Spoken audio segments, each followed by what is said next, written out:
Soy Soledad Machado, soy comunicadora científica y te doy la bienvenida a un nuevo episodio de Todo un Tema, el podcast de Radio Cultura en el que hablamos de ciencia y de cosas que parecen simples, pero también son todo un tema. Hoy tenemos la segunda parte de la conversación que tuve con Álvaro Cabana sobre el lenguaje. Y si no escuchaste la primera parte, no temas. Podés encontrar ese episodio y todos los demás en la web de la radio, en YouTube y en Spotify. Lo encontrás como Todo un Tema. Y esto no solo es autobombo, que un poquito sí es autobombo, pero también es porque en la parte 1 de esta conversación hablamos de qué es el lenguaje y de otras cosas que te hacen explotar la mente. Y en esta segunda parte hablamos de más cosas que te hacen explotar la mente, como cómo le damos significado a las palabras. Álvaro Cabana es profesor agregado del Instituto de Fundamentos y Métodos en Psicología y es investigador de la línea de lenguaje del Centro de Investigación Básica en Psicología de la Facultad de Psicología de la UDELAR. Le interesa el lenguaje, la neurociencia, los datos y las computadoras y combina todo eso en Lexicon, un proyecto de investigación de asociación de palabras en el que podés participar entrando a www.lexicon.uy.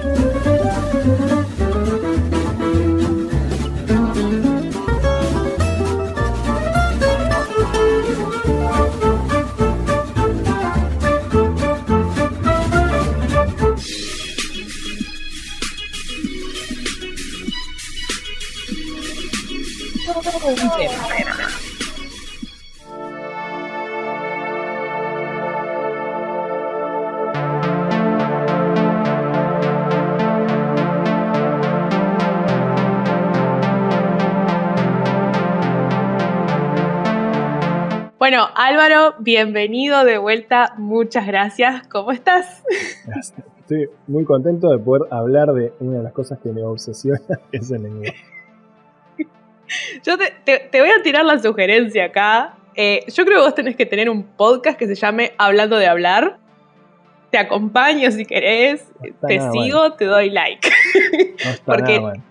Si hay un tema que es todo un tema y podrías tomar este podcast y seguir también, es el lenguaje. Estuvimos hablando en el episodio pasado, bueno, un poco de qué es y cómo surge y con qué se come. Y ahora vamos a meternos todavía más en las profundidades de cosas que explotan el cerebro. Y quiero que me cuentes un poco sobre tu investigación de cómo asociamos palabras con significados y cómo pasa eso. Y también que eso, como empezamos a hablar en el episodio pasado, nos influye pila en no solo cómo nos comunicamos entre nosotros, sino mismo cómo percibimos y cómo experimentamos las cosas, porque nos atraviesa completamente el lenguaje. Así que ahora te voy a dejar monologar y cada tanto voy a decir ¡wow! No es la idea, pero sí, yo pongo primera y arranco. Una de las cosas que me gusta aclarar además cuando hablo de estos temas es que el lenguaje no es pensamiento, o sea, hay pensamiento sin lenguaje, hay vida más allá de la muerte, no, pero hay pensamiento sin lenguaje. Existe pensamiento no verbal y el lenguaje está asociado en esta cosa de combinar reglas y pensar recursivamente combinando estructuras. Entonces hay una habilidad que sirve para pensar, a eso también se le llama el lenguaje del pensamiento a veces, ¿sí? Es como un lenguaje interno que no es que nos hablemos nosotros, eso es otra cosa, eso es hablar para adentro, sino pensar con algunas de los trucos, digamos, computacionales que usamos para encadenar palabras una tras de la otra, los usamos para como encadenar pensamientos, o encadenar símbolos y pensar. Pero el lenguaje del pensamiento se parece al lenguaje, pero son cosas levemente distintas. Lo que entendemos mucho más el lenguaje que el lenguaje del pensamiento. Eso está claro. Pero bueno, el lenguaje también lo usamos, por supuesto, para comunicar y para escuchar y aprender del mundo. Entonces uno puede aprender más o menos lo que es un perro, por ejemplo, mirando perros, escuchando perros, tocando perros, pasando tiempo con perros, ¿sí? Entonces hay una experiencia del mundo de la que ganamos información y significado, construimos el significado de perro y de significados de vinculares, por ejemplo, que es ser un amigo, que es ser relaciones filiales, digamos, las vivimos desde muy tempranamente y no precisamos necesariamente de que esté somediado por el lenguaje para entender lo que es, ¿no? Nadie aprende las cosas, sobre todo esas cosas básicas, digamos, y que uno puede percibir, ver, tocar, oír y sentir, Nadie nos explica qué es el miedo, lo sentimos. Y cuando vemos el miedo en otra persona, lo reconocemos. Cuando vemos emociones en el otro, lo reconocemos. Entonces hay mucho de la experiencia humana y animal, por supuesto, que no está mediada con el lenguaje. Y eso sí, lo que uno puede ver a un perro hacer, por ejemplo, que es muchísimo, es indicador de todo lo que nosotros podemos hacer sin necesidad de lenguaje. Ahora, las cosas que a los perros les cuestan mucho, por ahí son esas que nosotros tenemos un poquito de ventaja. Por ejemplo, sostener una cultura. O el gran fósil, digamos, del lenguaje, porque el lenguaje no deja una marca directa, es la arqueología, digamos, para poder decir en la historia de la humanidad, en tal momento es claro que hay una huella fósil, por llamarla entre comillas, del lenguaje, son signos de culturas complejas, que indican rituales, por ejemplo, de enterramiento, ¿no? Cuando hay una tumba de una persona y hay cosas que refieren a símbolos como deidades o a tradiciones así, o dibujos, por ejemplo, que refieren a eso, a alguna simbología compartida entre muchos individuos. Cosas que necesariamente se tuvieron que decir personas a personas, probablemente de generación en generación en tradición oral. La deidad fulano. Bueno, ¿quién inventó esa deidad? No sé, pero la escuché, que hay el dios de fuego, el dios luna, el dios sol, y para que eso persista en el largo del tiempo, precisás la comunicación y precisás toda esa herramienta de lenguaje. Entonces esa es un poco la marca. Entonces, ¿cuál es el resultado más visible del lenguaje? La cultura. Poder pasar información de una generación a otra, que ese es el otro gran plus del lenguaje, que nos permite como especie eso, desarrollar culturas sumamente extremas. Sumamente extremas, muy bueno. Extremadamente complejas, quería decir. Entonces, claro, una de las partes que tiene más carne del lenguaje en cuanto a significado son las palabras. ¿Sí? O bueno, las partes de las palabras, como uno se la quiera ver. Pero digo, las palabras son como ciertas unidades de significado, capaz que no las mínimas, se puede decir que es un morfema, quizás la unidad mínima de significado.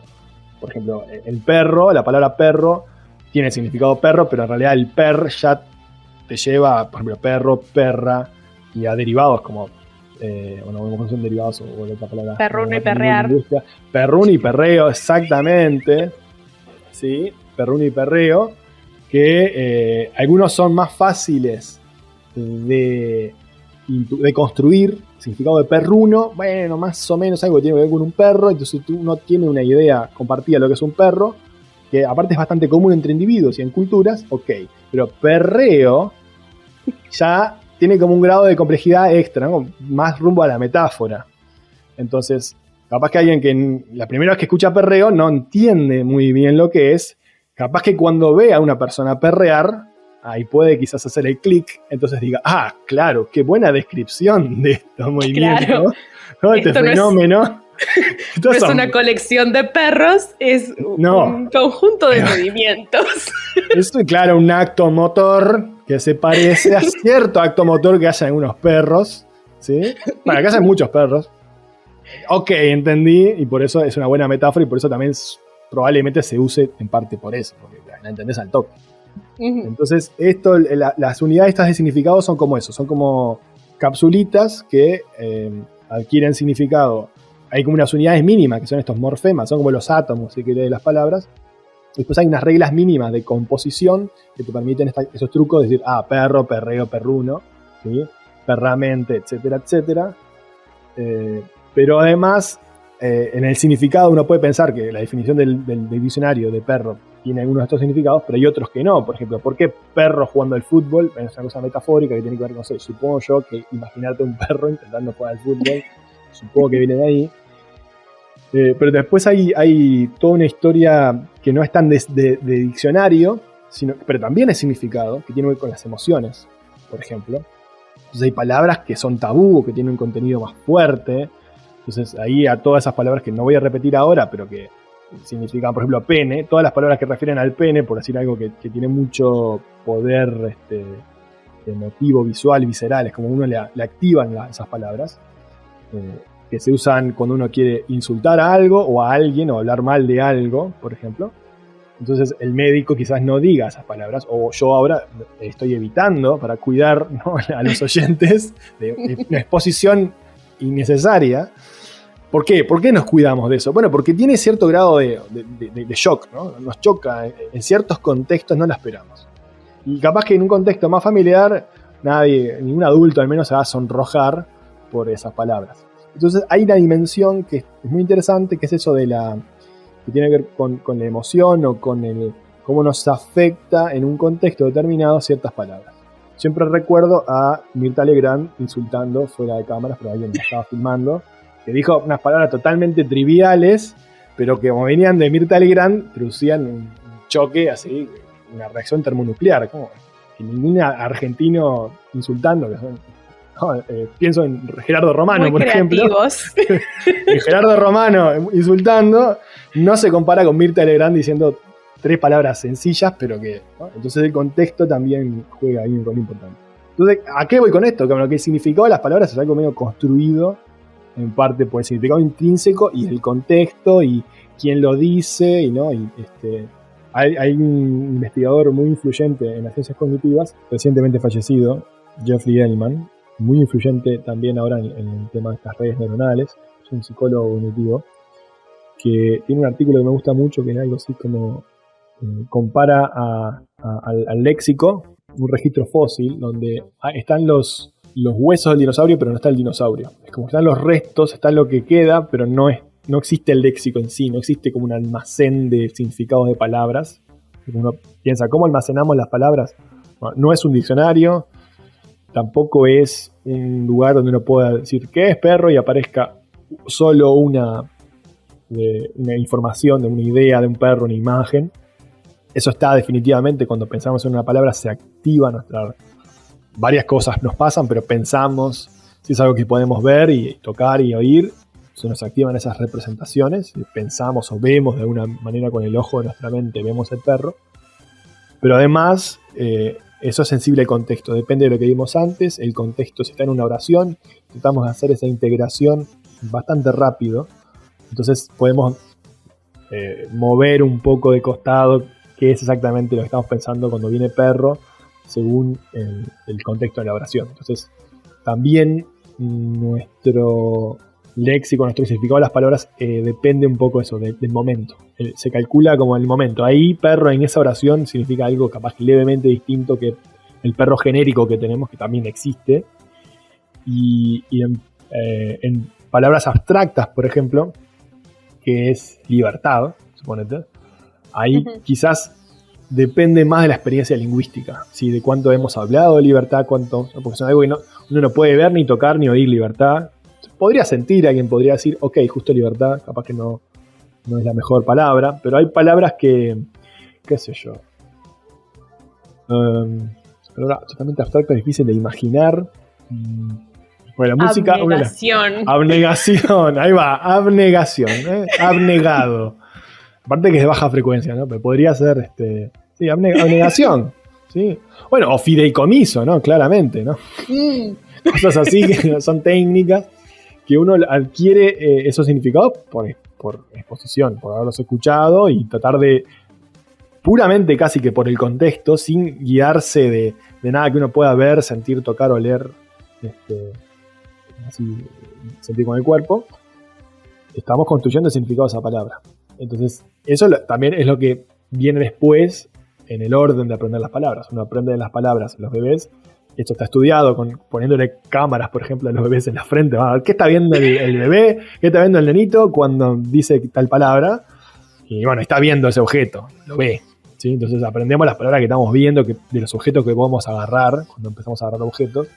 Pelota, ok, ahí está el perro, ahí está la papa, ok, mamá, papá. Y cuando aparece la exposición al discurso elaborado y vamos como una bola de nieve, vamos entendiendo cada vez más palabras, cada vez nuestro acceso se vuelve más hacia las palabras más abstractas, que no tienen que ver con el hoy, ni el aquí, ni el ahora, sino con esas cuestiones más refinadas. Y ahí también hay una ventaja para las personas que aprenden a leer, porque aprender a leer es una manera de explotar el universo posible de palabras a las que nos podemos enfrentar. Entonces este proceso, cuanto más y más y más leemos, más nuevas palabras aprendemos, cada vez más raras, cada vez significados más particulares, ¿sí? Eso que es abnegación, tiene un significado bastante restringido de alguna manera, ¿no? Es cierto, es difícil de explicar, por ejemplo, si es una especie de sacrificio, no importa la diversidad, ¿no? Sin quejarse, una persona abnegada no puede estar quejándose, ¿no? Lo hace sin chistar. Entonces, eso, por eso es tan importante, por ejemplo, la lectura, ¿no? Por exponerse a ese universo de palabras, que capaz que sí, ahí sí es más claro que probablemente nos influya porque nos da etiquetas para ponerle a cosas, y cuando uno tiene etiquetas o tiene metáforas para usar, nos permite probablemente pensamientos más complejos, pensar en términos, no solo la educación en términos de vocabulario. Yo creo que también la matemática, por ejemplo, es una herramienta muy poderosa, o la física, que nos da herramientas para pensar fenómenos. ¿Sí? Nos da sistemas dinámicos, por ejemplo, o la geometría nos da ideas de planos, ¿no? De cuestiones espaciales, y nos da funciones, una cosa depende de la otra, y nos da series temporales, las cosas suben, bajan. Los sistemas dinámicos nos dan conceptos de cosas que van y vienen, como péndulos, o cosas que se apagan, como algo con péndulo con rozamiento. Sistemas dinámicos nos dan metáforas para pensar el universo. En suma, esas metáforas también están mediadas por el lenguaje, de alguna manera. Entonces, de ahí a que está bien, en un sentido, sí, el lenguaje, por supuesto, nos permite, no sé si nos modela, pero nos permite al menos describir el mundo de maneras cada vez más refinadas. Wow. El lenguaje es maravilloso. El lenguaje es maravilloso. Y también es interesante no solo las cosas para las que podemos usar el lenguaje, sino estaba pensando en las cosas para las que no podemos usar el lenguaje, que también tienen su interés y hablan de cosas. Hay cosas que son experiencias tan únicas o intransferibles que no las podés expresar, porque tenemos miles de millones de palabras y infinitas maneras de combinarlas. Bueno, no infinitas porque es un número finito, pero bueno, un número grande de maneras de combinarlas. Y sin embargo, de repente se nos escapa expresar los sentimientos muy fuertes o expresar el dolor. O sea, y ahí tenemos que recurrir a las metáforas, al significado compartido, o incluso, como hablábamos en el episodio pasado, a encontrar palabras de otras culturas. Yo qué sé, hay una palabra que no me acuerdo cuál es en japonés, que es el momento en el que vos te das cuenta que una persona que va por la calle tiene una vida tan compleja como la tuya y debe estar pensando en sus cosas. Sí. Es como, bueno, buenazo, gracias. Bueno, ahí te das cuenta que la cultura también se construye y nos da herramientas y nos da etiquetas nuevas, que en parte supongo que es un reflejo de la cultura, que justo en Japón existe esa palabra, como el Schadenfreude alemán. Uh-huh. Pero también hay unos... los filólogos estudian mucho esto, ¿no? Cómo surgen palabras, entonces surge una etiqueta nueva, entonces se puede hablar más fácil de eso, de esa cosa. Uh-huh. Y hay un artículo que me gusta porque es una especie de filología cuantitativa. Ahora que tenés Google, por ejemplo, que tiene libros o textos desde los primeros siglos, antes de la imprenta hasta, por supuesto, después de la invención de la imprenta, muchos más libros, en inglés y en otras lenguas. Entonces, bueno, porque aparte de hace muchos años no había inglés, básicamente, entonces tenés texto en griego, en latín. Y hay una transición que yo me enteré hace muy poco con este artículo, que, por ejemplo, el lenguaje introspectivo, ¿sí? Referente a las emociones, a lo que uno piensa, a cómo uno se siente, esta mirada hacia el interior, no era, al menos en los libros, no estaba muy plasmada. Entonces, los textos más antiguos no hablan nunca, sobre todo en primera persona, de estas cuestiones de introspección, de sentimientos y lo que uno procesa, lo que uno siente, lo que uno piensa. Algo así, estoy simplificando seguramente muchísimo. Si algún filólogo está escuchando, le pido clemencia. Pero hay un entorno, un periodo histórico donde empieza a suceder, se empiezan a ver textos que tienen más contenido introspectivo, más enfocado hacia las emociones, hacia los pensamientos, no hacia las cosas que pasaron, como vistos desde afuera objetivamente, sino de la perspectiva subjetiva de los que están en la historia, por ejemplo.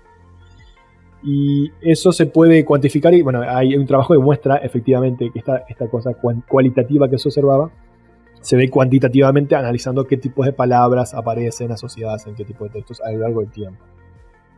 Y eso para mí me muestra que hay una construcción colectiva cultural que se hereda. Entonces ahora tenemos muchas palabras para describir emociones, por ejemplo.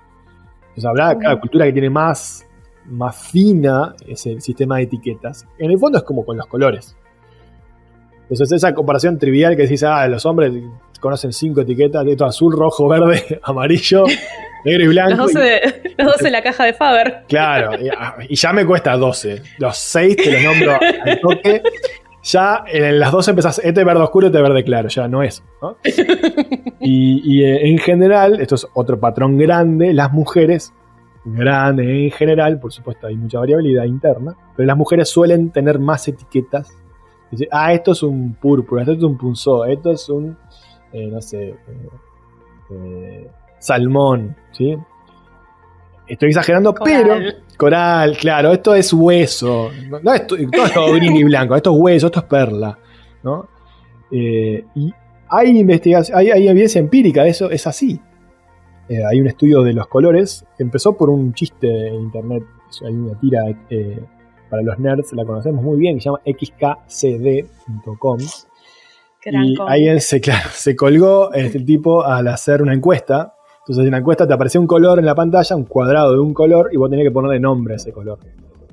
Y ve que hay diferencias de culturas que coinciden con años de investigación, y muestran que si vos partís por hombres y mujeres, los hombres tienen como una cosa más básica de azul, blanco, rojo y verde, los 6 colores de Faber-Castell, y las mujeres en general tienen más categoría como turquesa. O sea, la probabilidad que alguien diga turquesa, un color medio turquesón, es más grande en las mujeres que los hombres van a decir azul, ¿no? Algo parecido puede pasar con otros dominios, como por ejemplo el de las emociones. Y uno también lo ve, hay como 4 o 5 palabras que describen como emociones básicas, después empieza la sutileza de llamarle a esto es este término japonés, o esto es, no estoy pensando en ningún término así de la emoción sofisticado, pero hay como ese desagrado de no sé qué, ¿no? Hay como construcciones que después, una vez que tenemos la etiqueta y reconocemos a qué significa eso, lo podemos aplicar. Y eso también es un desarrollo que se da a lo largo de la historia y se puede perder. Hay culturas que lo pueden perder, etc. O en lenguas donde puede ser más prevalente que otras. Pero también en una misma comunidad hay personas que no te pueden nombrar el turquesa de la emoción, del rencor. Entonces está enojado, está caliente, se requemó, se rechupó. Pero capaz que hay un turquesa coral salmón, que es el rencor de no sé qué, no sé cuánto. Está enojado porque es algo que le pasó muchas veces y ya está, claro. Es como está enojado y cansado y además el peso de la responsabilidad. El despecho, ¿no? El despechado, el enojado, el no sé qué. Y bueno, esto a decir que tenemos una construcción cultural colectiva de etiquetas todo el tiempo. Entonces a veces refinamos el lápiz y en ciertas áreas le ponemos más condimento. Eso también refleja que nos importa esta área, nos importa transmitir. Capaz que si hay una experiencia que es relevante y que queremos contarla, capaz que no tenemos ahora la palabra, pero si todo el mundo, mucha gente en la comunidad hablante la quiere procesar, se va a aparecer una palabra que la describa. Como Google, o sea, apareció Google porque todo el mundo iba, esto es Google. Bueno, ahora los jóvenes están empezando a usar cringe. Claro. Que es genial porque no hay una palabra en español para... Es como vergüenza ajena. Es como vergüenza ajena, pero que vos te excluís del grupo más de lo normal. Porque hay veces que te da vergüenza ajena porque vos te sentís como que podrías estar en esa situación, entonces sentís como más la vergüenza, y el cringe es más el ajena. Sí, ahí va. Creo. Sí, ahí va, sí. Yo no sé por qué, pero yo tengo la sensación de que es distinto y por eso digo cringe y no digo vergüenza ajena. Pero ves, ahí tenés otro color para tu paleta de sensaciones, el cringe. Que a veces se suplanta, ¿no? Para mí, en buena parte está suplantando a vergüenza ajena, aparte más corta. O sea, sí, ante todo, el lenguaje es una optimización. Esa es otra gran enseñanza de, por ejemplo, Ramón Ferrer y Cancho, el investigador que está creo que sigue en Barcelona. que muestra que la ley del mínimo esfuerzo. Hay toda una corriente en lingüística que también es teoría de optimalidad, es un poco distinta, pero se puede resumir en que también el lenguaje, para hablar gastas energía. O sea, hay que hablar, hay que mover la boca, no sé qué, y hay una energía cognitiva, digamos, hay que pensar rapidísimo qué palabras usar en qué orden. Entonces, si hay una forma de hacerlo que te requiere menos esfuerzo muscular, ¿no?, energético y cognitivo, va a ganar esa, ¿no? Entonces las palabras, cuando son muy largas, a veces se acortan, ¿no? Y al mismo en el tipeo, se acortan. Si con una palabra podés resumir, pasa con el contexto, si vos tenés una comunicación, un contexto previo con alguien, le decís y ya está, esa persona te entendió. Entonces en la práctica no andamos hablando todos con oraciones perfectas del español súper correctas, ¿sí? Che, vos, y capaz que en cierto contexto ese che, vos y una miradita, ya está, dijo más que 1000 palabras. O sin el che, es tipo vos, claro. No es lo mismo vos que vos. Bueno, a lo otro, para que es parte de la coloración emotiva, por supuesto está toda la prosodia, que se le llama, que es esta forma de decir las cosas que tiene que ver con el canto, con la entonación, eso, que no es mismo vos que vos, y con la forma de que pones la voz, si transmitís una emoción, si estás enojado, la puedes decir enojado, la puedes decir calmo, y ahí ya todo es interesante ver que en las áreas cerebrales que se encargan más de procesar estos contenidos que no son estrictamente lo que la computadora entiende, digamos, para decirlo fácil, que son estas coloraciones de entonación, de lo que das a entender, de cómo lo estás diciendo. Este tipo me está jodiendo, me estás tomando el pelo. Todas esas cosas que lo decís con el tono de la voz o con la forma que lo pronunciás, hay cierta asimetría en el cerebro y simplificando mucho la idea, del área izquierda se tiende a procesar un poco más fuerte, digamos, o enfocarse más en el contenido más literal del significado, y del área derecha lo que no es tan literal. Y esto abona un neuromito de cerebro izquierdo, cerebro derecho, que quiero dejar en claro que es un mito, ¿no? Los dos hemisferios contribuyen en todo, que es otro tema. Pero hay cierta asimetría y del lado izquierdo están estas funciones del lenguaje, más tipo reglas y contenidos y significado literal. Y a veces parte del contenido de lo no literal y de lo implícito y también del colorido emocional, si lo decís enojado o lo decís como tomando el pelo, no es que vaya, pero las áreas más que se especializan en eso están del lado derecho del hemisferio derecho del lóbulo frontal. Pero bueno, tampoco es blanco y negro, ¿no? Ojo, no hay que... Eso también. El izquierdo es literal y el derecho es colorido. Es el cerebro loco, que es uno con el universo, y el izquierdo es el aburrido que piensa en gris 0 y 1.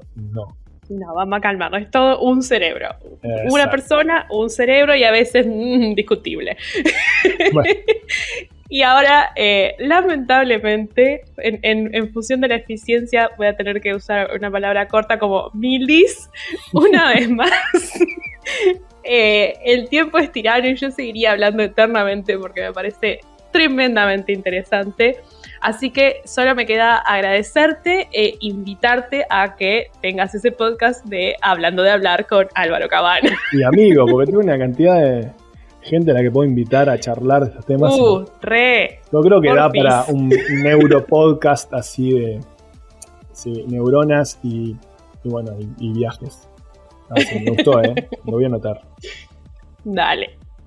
Yo voy a conversarles. Bueno, gracias, Sole, por la invitación y el tiempo que pasa. Se pasa muy, muy, muy, muy volando. Gracias a vos.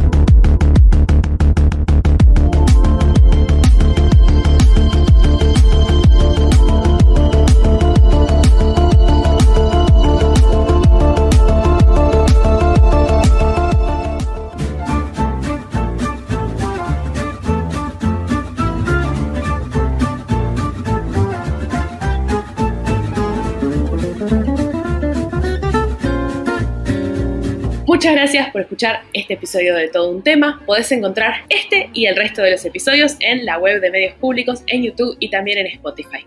También podés contribuir a la comunidad científica jugando a asociar palabras en www www.lexicon.uy. Nos encontramos la semana que viene para hablar de taxonomía, que es todo un tema.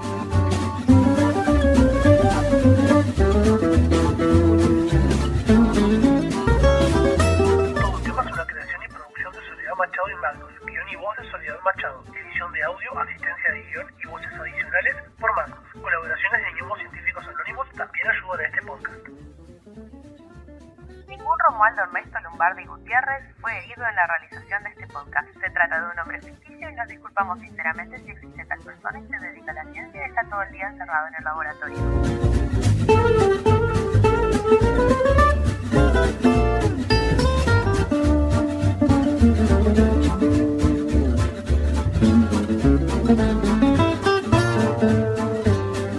Todo un tema.